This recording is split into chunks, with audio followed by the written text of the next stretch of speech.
Welcome back to Alpine Garage Sports, folks. It's been a while, but we are back. Above me here is the 1996 Colorado-Nebraska game. Every year I go through this time of year and I watch all of the old Buffs games just to kind of get us prepared for it, and you get to kind of be involved in this. This did not turn out the way Colorado wanted, but we were a 3-touchdown underdog in this game, and we ended up almost beating Nebraska. So it was a good game. It's a good game to watch, and I hate that I just spoiled this for you. But today we're talking about the fact that next year we're going to be in the Big 12, and what is that going to look like? Because the Big 12 still hasn't settled yet, meaning that if we are going to stay at 16 teams, which it looks like that's probably the case, how are we going to break this up divisionally if we are going to have divisions at all? In this particular case, we're talking about either be an East-West division. What would that look like?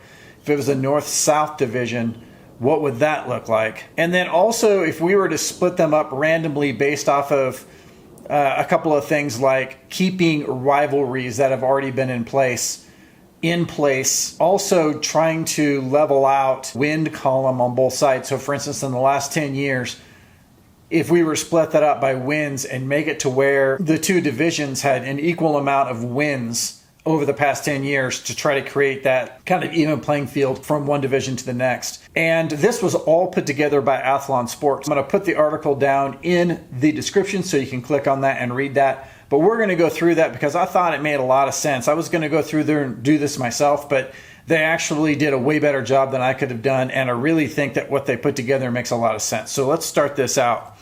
And first we're going to talk about the fact that probably the easiest way to break up the Big 12 conference right now is that we have significantly far west schools, we have significantly far east schools, and then we have a lot of schools in the middle there. You split that middle group into two, and you have an east and a west division.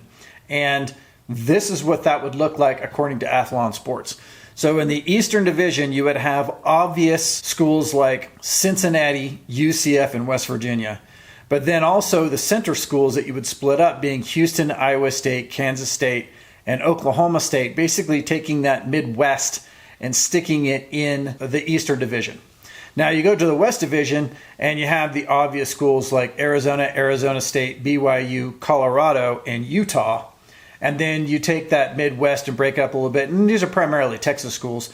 You got Baylor, Texas Tech, and TCU. So primarily Texas schools in that western half, which makes sense too. So I don't see any reason why. I looked at this and I thought, well, what if you took the Kansas schools out and you added more Texas schools to the Eastern Division? Really, at this point, the way that this looks right now, I think this makes a lot of sense. And it makes for easy travel, especially when you're talking about, let's say that there would be 8 divisional games, or let's say that there would be 9 divisional games, which there probably would be.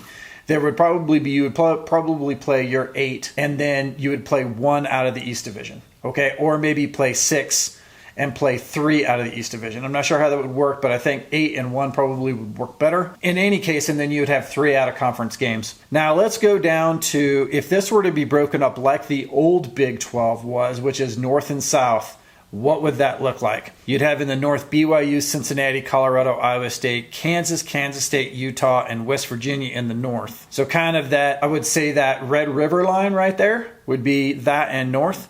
And then in the South, it would be Arizona, Arizona State, Baylor, Houston, Oklahoma State, which is above that line actually, TCU, Texas Tech, and UCF. When you're looking at this, the North-South thing, there's a lot of travel in there for the divisional schools, so I don't know, to me anyway, that looks like probably the best solution.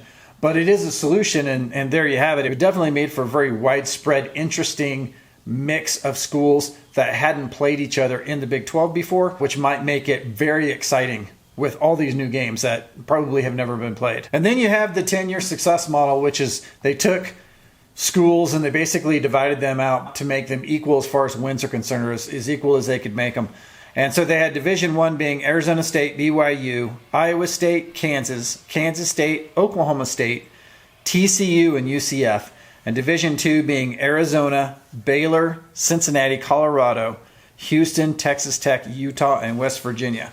Now that gives it a 554 win to a 545 win divisions, which makes them, over the past 10 years, very equal as far as that's concerned. So if you were playing Division 1 versus Division 2 and we were having a Big 12 championship, there's a really good opportunity for the two best schools to be in that mix. So there you go. That is Athlon Sports article, and I found it very interesting because I was thinking about this myself, which is the Big 12 going to separate into divisions, which I think it will.